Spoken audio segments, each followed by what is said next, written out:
मैं मछलियों और झींगों का आहार बनाने के लिए फिश हाइड्रोसिलेट पर बीसीडी को 15% से घटाकर 5% करने का प्रस्ताव करती हूँ। जुलाई 2024 के बजट में वायुयानों और जलयानों के लिए घरेलू एमआरओ के विकास को बढ़ावा देने के लिए मैंने मरम्मत के लिए आयातित विदेशी मूल की वस्तुओं को निर्यात की समय सीमा 6 महीने से बढ़ाकर 1 वर्ष की थी, जिसे आगे 1 वर्ष के लिए और बढ़ाया जा सकता है। अब मैं रेल सुविधाओं के लिए भी इसी छूट का प्रस्ताव भी करते हूँ। वर्तमान में समय सीमा शुल्क अधिनियम 1962 में प्रोविजनल कर निर्धारणों को अंतिम रूप देने के लिए किसी समय सीमा का प्रावधान नहीं है, जिससे व्यापार में अनिश्चितता रहेगी और लागत बढ़ेगी। व्यवसाय करने की सुगमता को बढ़ावा देने के उपाय के रूप में मैं प्रोविजनल कर निर्धारण को अंतिम रूप देने के लिए 2 वर्षों की समय सीमा तय करने का प्रस्ताव करती हूँ, जिसे 1 वर्ष के लिए बढ़ाया जा सकता है। मैं एक नया प्रावधान शुरू करने का प्रयास करती हूँ, जिसे आयातक या निर्यातक माल की मंजूरी के बाद स्वेच्छा से महत्वपूर्ण तथ्यों की घोषणा कर सकें और जुर्माने के बिना ब्याज सहित शुल्क का भुगतान कर सकें। इससे स्वैच्छिक अनुपालन को प्रोत्साहन मिलेगा। तथापि ये प्रावधान उन मामलों पर लागू नहीं होगा जिनमें विभाग पहले ही लेखा परीक्षा या अन्वेषण कार्रवाई शुरू कर चुका है। उद्योगों को अपनी आयातों की बेहतर योजना बनाने के उद्देश्य से मैं संगत नियमों में आयातित इनपुट के अंतिम उपयोग की समय सीमा 6 महीने से बढ़ाकर 1 वर्ष करने का प्रस्ताव करती हूँ। इससे लागत और आपूर्ति की अनियमितता को ध्यान में रखते हुए प्रचालन संबंधी लचीलापन मिलेगा। इसके अलावा ऐसे आयातकों को मासिक विवरण के बजाय अब केवल तिमाही विवरण दाखिल करना होगा।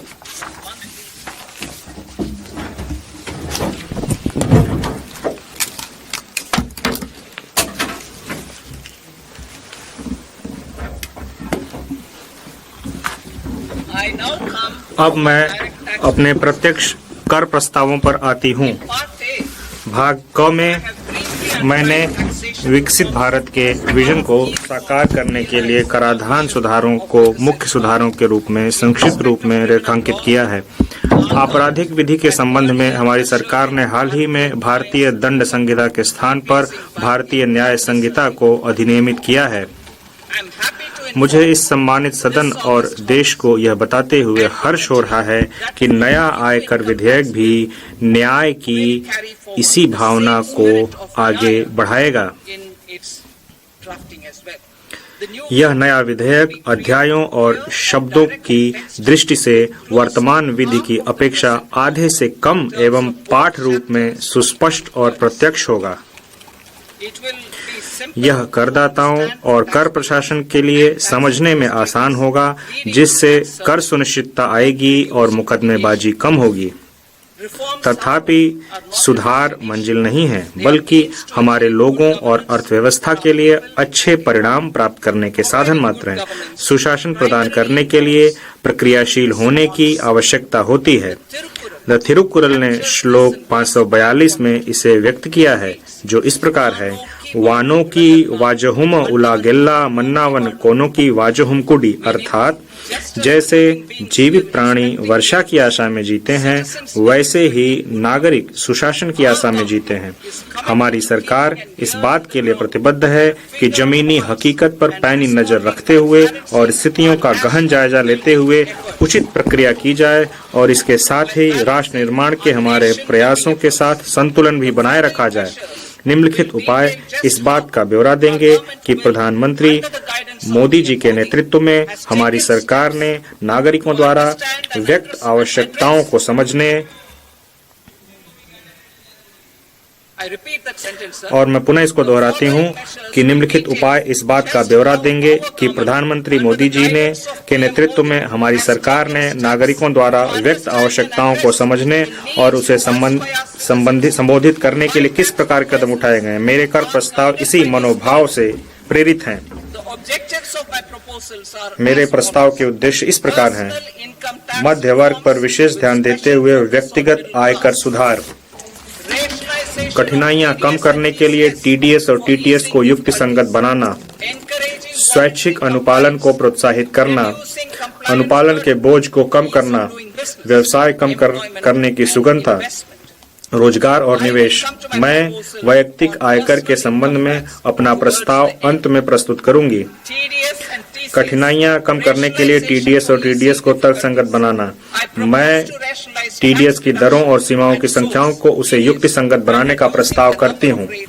इसके अलावा बेहतर स्पष्टता और एकरूपता के लिए टीडीएस हेतु राशि की सीमा बढ़ाई जा रही है।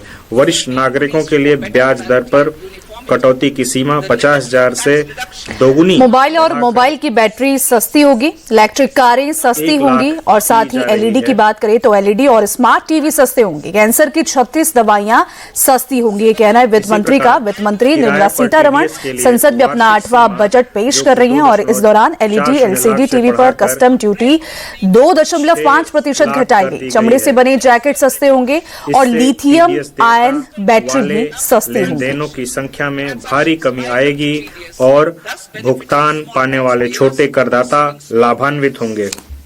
भारतीय रिजर्व बैंक की उदारीकृत धन संप्रेषण स्कीम के अंतर्गत धन संप्रेषणों पर टीसीएस की सीमा को 7 लाख से बढ़ाकर 10 लाख कर दिया गया है। मैं शिक्षा प्रयोजनों के लिए उन धन संप्रेषणों पर टीसीएस को हटाने का प्रस्ताव भी करती हूं जहां ऐसे धन संप्रेषण निर्दिष्ट वित्तीय संस्था से लिए गए ऋण से हों। माल बिक्री से जुड़े हुए किसी भी लेन देन पर टीडीएस और टीसीएस दोनों लागू किए जा रहे हैं।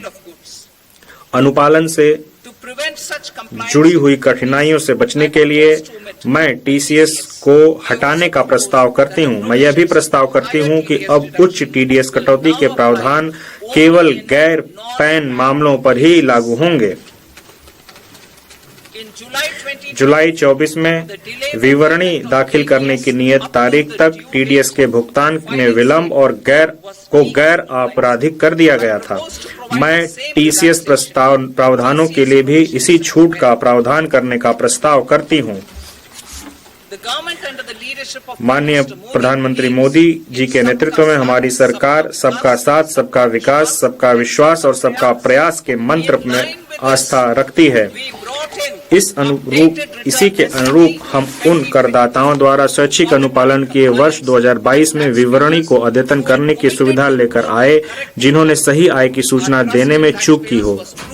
करदाताओं पर हमारा विश्वास सही साबित हुआ। लगभग 90 लाख करदाताओं ने अतिरिक्त कर का भुगतान करते हुए स्वैच्छिक रूप से अपनी आय संबंधित ब्यौरों को अद्यतन किया। इस विश्वास को आगे बढ़ाते हुए मैं अब किसी भी कर निर्धारण वर्ष के लिए अद्यतन विवरणी दाखिल करने की समय सीमा को मौजूदा 2 वर्ष से बढ़ाकर 4 वर्ष करने का प्रस्ताव करती हूँ। मैं छोटे धर्मार्थ न्यास संस्थानों की पंजीकरण की अवधि को बढ़ाकर 5 वर्ष से 10 वर्ष करके ऐसी संस्थाओं के अनुपालन संबंधी बोझ को कम करने का प्रस्ताव करती हूँ। यह भी प्रस्ताव किया जाता है कि धर्मार्थ संस्थाओं द्वारा अपूर्ण आवेदनों को दाखिल किए जाने जैसी छोटी चूक के अत्यधिक गंभीर परिणाम न हो। वर्तमान में करदाता कतिपय शर्तों को पूरा करके ही अपने स्वामित्व वाली संपत्तियों के लिए 0 वार्षिक मूल्य का दावा कर सकते हैं। करदाताओं को हो रही कठिनाइयों को देखते हुए बिना शर्त के ऐसी 2 संपत्तियों के लाभ की अनुमति प्रदान करने का प्रस्ताव किया जाता है।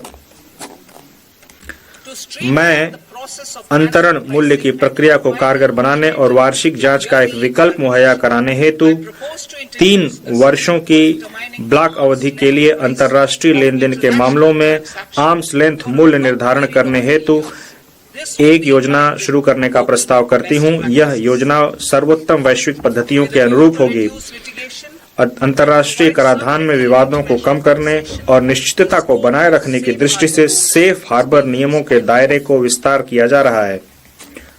वर्तमान में अनेक वरिष्ठ और अति वरिष्ठ नागरिकों के पास बहुत पुराने एनएसएस खाते हैं।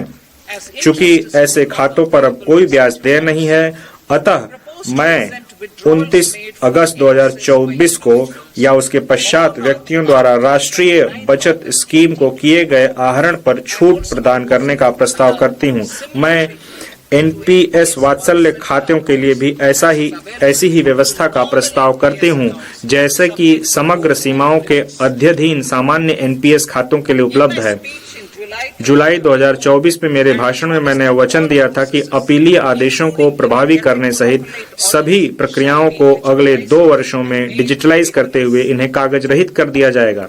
मुझे यह घोषणा करते हुए प्रसन्नता हो रही है कि डिजिटलीकरण को क्रियाशील किया जा रहा है। जुलाई 2024 में हम अपील में लंबित आयकर विवादों के समाधान के लिए विवाद से विश्वास स्कीम लेकर आए थे। इस स्कीम को बहुत अच्छी प्रतिक्रिया मिली और लगभग 33,000 करदाताओं ने अपने विवादों के समाधान के लिए इस स्कीम का लाभ उठाने का प्रस्ताव किया है। निवेश और रोजगार बढ़ाने के लिए मेरे पास कुछ प्रस्ताव हैं। उन अनिवासियों के लिए प्रकल्पित कराधान व्यवस्था का प्रस्ताव किया जाता है जो ऐसे निवासी कंपनियों को सेवाएं प्रदान करते हैं जो इलेक्ट्रॉनिक विनिर्माण सुविधा स्थापित या संचालित करती हैं। इसके अलावा मैं उन अनिवासियों की कर निश्चितता के लिए एक सेफ हार्बर शुरू करने का प्रस्ताव करती हूं जो निर्दिष्ट इलेक्ट्रॉनिकी विनिर्माण इकाइयों को आपूर्ति के लिए घटकों का भंडारण करते हैं।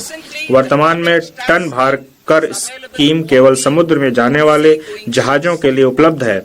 देश में अंतर्देशीय जल परिवहन को बढ़ावा देने के लिए मौजूदा टन भार कर स्कीम के लाभों को भारतीय जलयान अधिनियम 2021 के अंतर्गत पंजीकृत अंतर्देशीय जलयानों के लिए भी विस्तारित करने का प्रस्ताव किया जाता है। हम भारतीय स्टार्टअप को सहायता जारी रख रहे हैं। मैं 5 वर्षों तक निगमन की अवधि का विस्तार करने का प्रस्ताव करती हूं ताकि स्टार्टअप को उपलब्ध लाभों को 1/4/2030 से पहले निगमित होने वाले स्टार्टअप को प्रदान किया जा सके। आईएफएससी में अतिरिक्त कार्यकलापों को आकर्षित और प्रोत्साहित करने के लिए मैं अन्य बातों के साथ साथ आईएफएससी में स्थापित जलयान लीजिंग इकाइयों, बीमा कार्यालयों, वैश्विक कंपनियों के ट्रेजरी केंद्रों के लिए विशिष्ट लाभों का प्रस्ताव कर रही हूं। इसके अलावा आईएफएससी में प्रारंभ करने की निर्णायक तारीख को भी लाभ का दावा करने के लिए 5 वर्षों तक बढ़ाकर 31/3/2030 तक कर दिया गया है। श्रेणी 1 और श्रेणी 2 एआईएफ अवसंरचना और ऐसे ही अन्य क्षेत्रों में निवेश कर रही है। मैं इन निकायों को प्रतिभूतियों से होने वाले लाभों पर कराधान की निश्चितता प्रदान करने का प्रस्ताव करती हूँ। सॉवरेन धन निधियों और पेंशन निधियों द्वारा अवसंरचना के क्षेत्र में वित्त पोषण को बढ़ावा देने के लिए मैं निवेश की तारीख को 5 वर्ष से बढ़ाकर 31 मार्च 2030 तक बढ़ाने का प्रस्ताव करती हूँ।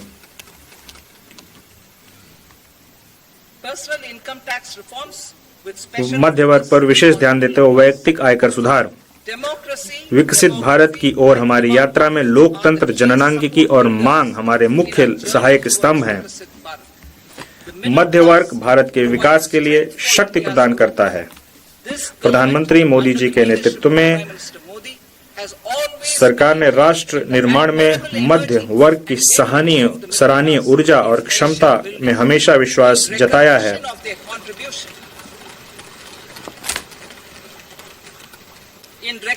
उनके योगदान को देखते हुए हमने उनके कर के बोझ को समय समय पर कम किया है।